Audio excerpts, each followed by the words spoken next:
I was never good at math either. 6 words said at a kitchen table, said at a parent-teacher conference, said at a curriculum night with a nervous laugh and a shrug that was meant to be reassuring, said by a parent who is trying to make their child feel less alone, said with love, said with the best of intentions. I want to tell you about a parent math night I attended a few years ago. A school had done everything right. Bright displays, engaging activities, teachers circulating with warmth and excitement. And at one table, a parent sat down beside her daughter to work through a task together. The daughter was tentative, and the mother looked at the problem, laughed a little bit, and said, "Don't worry, baby. Math was never my thing either." And the daughter looked up at her mother, and something in her face settled, not with relief exactly, but with recognition. Oh, this is a family thing. This is who we are. So she put her pencil down.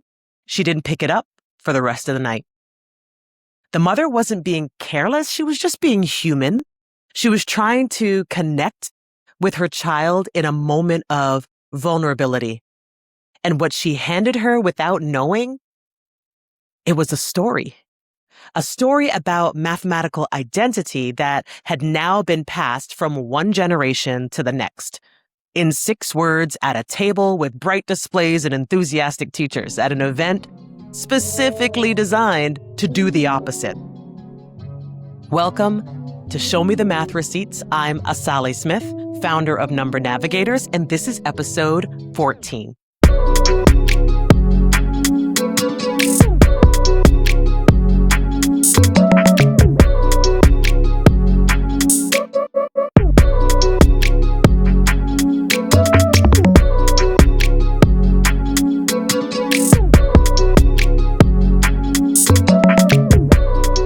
Today, we're talking about the conversation happening at home, the one that shapes what students believe about mathematics before they ever walk into your classroom, and what we could actually do about it. So let's get into it. Josh?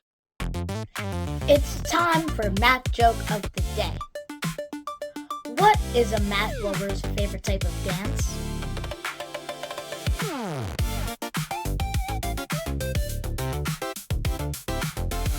A square dance, but ching.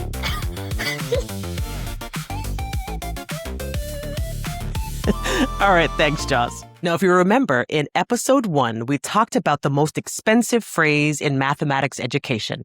I'm just not a math person. And we traced it to where it comes from, what it costs, and what it does to a student's mathematical identity over time. And today is that natural companion to that conversation because that belief does not only come from classrooms. It comes from kitchens and car rides and homework tables and offhand comments made by people who love children deeply but have no idea what those comments are building. So here's the dynamic worth understanding. When a parent says, "I was never good at math either," they're doing several things at the same time. They are normalizing the child's struggle, which feels kind. They're sharing their own vulnerability, which feels honest. And they're transmitting a belief that mathematical ability is inherited and that it runs in the families. And that if you come from people who were not math people, you're probably not one either. That belief, absorbed by a child who trusts the adults saying it more than almost anyone else in the world, is extraordinarily difficult to dislodge. Not because it's stated forcefully, but because it's stated lovingly, and the love is the most persuasive teacher there is. And so by the time that a child sits down in your classroom, they may already have a story about themselves and mathematics that was written before you ever met them. And the question, the urgent, practical, deeply human question is, what do we do about it?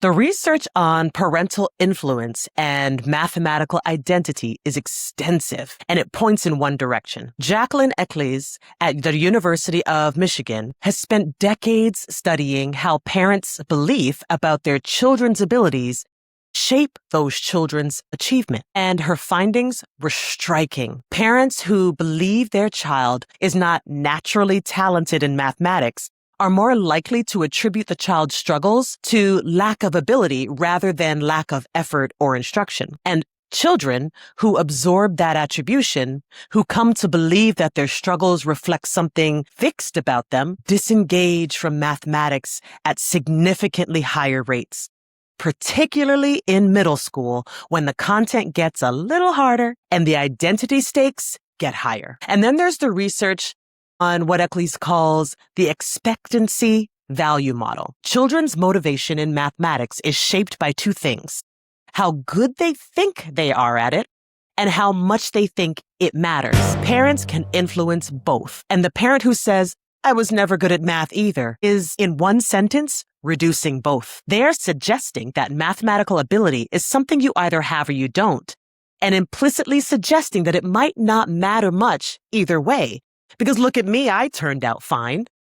Jennifer Henderlong-Corpus and colleagues have also shown that children as young as 5 are picking up on parental beliefs about ability and incorporating them into their own self-concept, which means the window for this kind of influence is earlier than most people think. And by the time a student walks into your classroom in 3rd grade, 4th grade, 5th grade, the story has already been in progress for years. So here's what it looks like in practice. And I want to be honest about how complicated this is, because the solution is not as simple as telling parents to stop saying certain things. The parent who says, "I was never good at math either," is usually a parent who genuinely struggled in mathematics and was told, explicitly or implicitly, that their struggle was evidence of a fixed limitation. They are passing on what was handed to them. They're not the origin of the belief. They are a link in a very long chain. And so the work of shifting this dynamic is not about blaming parents. It's about interrupting the chain, about giving families a different story, one that is grounded in evidence, delivered with compassion, and specific enough to actually change something. So here is what I've seen work in schools that takes this really seriously. Family math nights that are explicitly designed not to teach mathematics, but to change the conversation about mathematics, where the first thing families do when they walk in is hear something honest about where the belief that some people are math people and some people are not actually comes from, where they have an experience of doing mathematics together that is genuinely enjoyable, not because the math is easy, but because the conditions make it feel safe, where they leave with something specific to say at the kitchen table that's different from what they would have said before they walked in. That kind of evening does not happen by accident. It requires intentional design. It requires a willingness to have the uncomfortable conversation about mathematical identity before anyone even touches a pencil. And it requires trust, because you're essentially asking families to examine a belief they've held for years and consider the possibility that it's costing their children something. And that is hard, but that's why it's worth doing. If you're a classroom teacher, you cannot control what is said at the kitchen table, but you can create enough counter evidence inside your classroom that the kitchen table story starts to feel less certain. Every time a student who has been told they're not a math person experiences genuine mathematical success in your room, success that is tied to effort and strategy rather than ability, you are writing a different chapter of their story. That's not a small thing, because over time, that is everything. If you're a math coach, family engagement around mathematical identity is one of the most underinvested areas in mathematics education. When you're working with schools on instructional improvement, the conversation about what happens at home belongs in that work, not as a blame conversation, but as a partnership conversation. What are we telling families about how mathematical ability works? What are we giving them to say when their child struggles? Those questions are worth building into professional learning. If you're an instructional leader, examine your family math programming, not just whether or not it exists,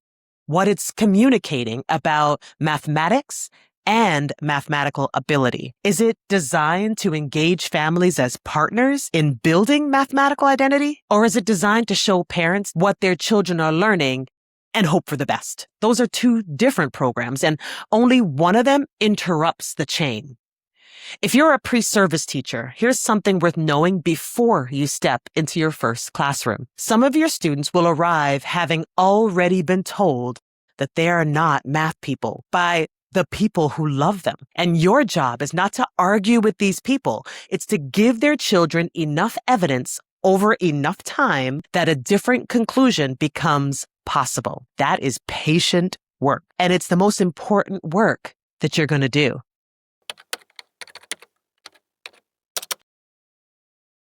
Your Wednesday morning receipts. 3 things this week. Number 1, give families language. At your next point of contact with parents, a newsletter, an email, or a back-to-school night, offer them one thing to say differently at home. Not a lecture. Child doesn't need a lecture.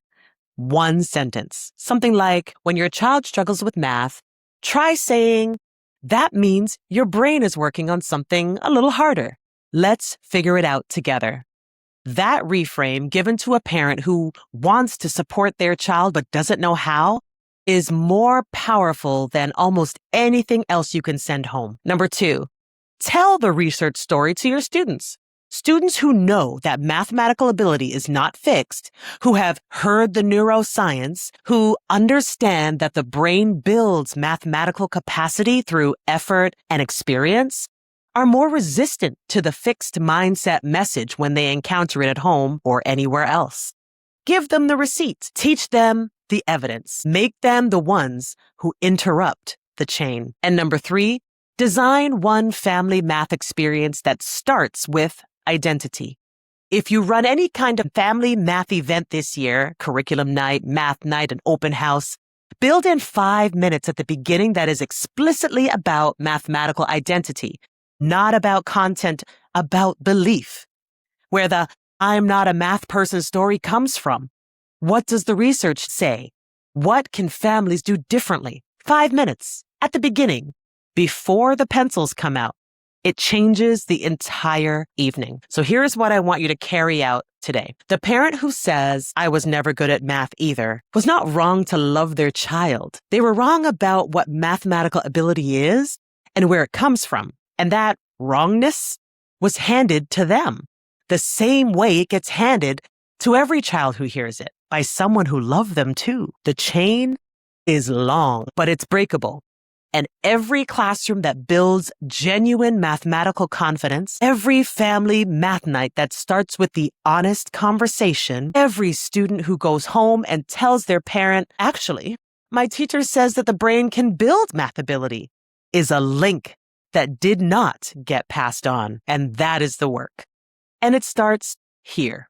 Next time on Show Me the Math Receipts, we're going back into the classroom for a conversation about something that sounds simple and turns out to be one of the most complex instructional skills in mathematics education. So come back for episode 15. I'm Asali Smith. This is Show Me the Math Receipts, and until next time, teach boldly, protect student thinking, and always keep your math receipts.